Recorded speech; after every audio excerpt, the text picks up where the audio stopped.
Nous savons tous que la crucifixion de Jésus est le pilier central de la religion chrétienne. Mais, et si je vous disais que cette croyance est remise en question? Et si je vous disais que Jésus n'a jamais été crucifié?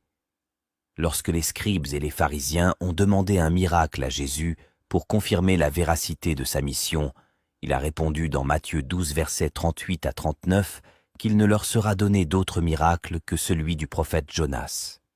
En lisant le récit du prophète Jonas, on comprend que Jonas a enduré une épreuve en restant 3 jours et 3 nuits dans le ventre du poisson sans jamais être touché par la mort, jusqu'à ce que le poisson le recrache. Dans ce passage, Jésus veut nous faire comprendre que malgré les épreuves qu'il va traverser, il ne connaîtra jamais la mort.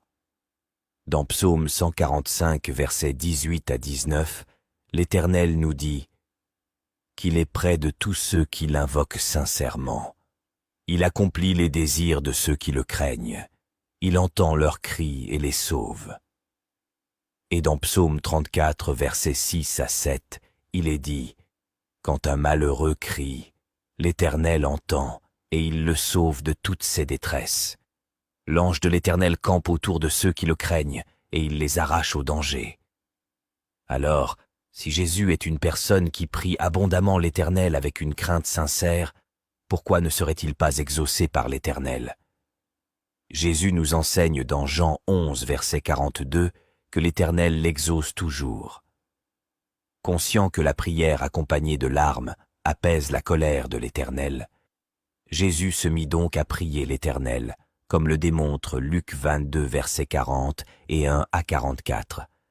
Se mettant à genoux, il pria, disant « Père, si tu voulais éloigner de moi cette coupe, toutefois que ma volonté ne se fasse pas, mais la tienne. » Alors un ange lui apparut du ciel pour le fortifier.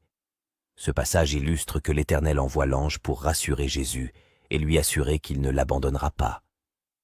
Hébreux 5, verset 7 nous dit que Jésus a présenté de grands cris et des larmes dans l'agonie avec insistance pour être sauvé de la crucifixion, et l'Éternel l'a exaucé en le sauvant.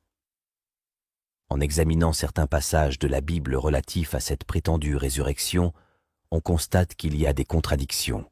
Par exemple, Jean 20, verset 1, le premier jour de la semaine, Marie de Magdala se rendit au sépulcre dès le matin, comme il faisait encore obscur.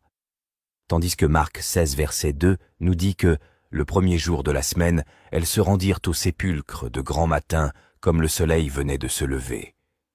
Est-ce qu'il faisait encore obscur ou le soleil venait de se lever?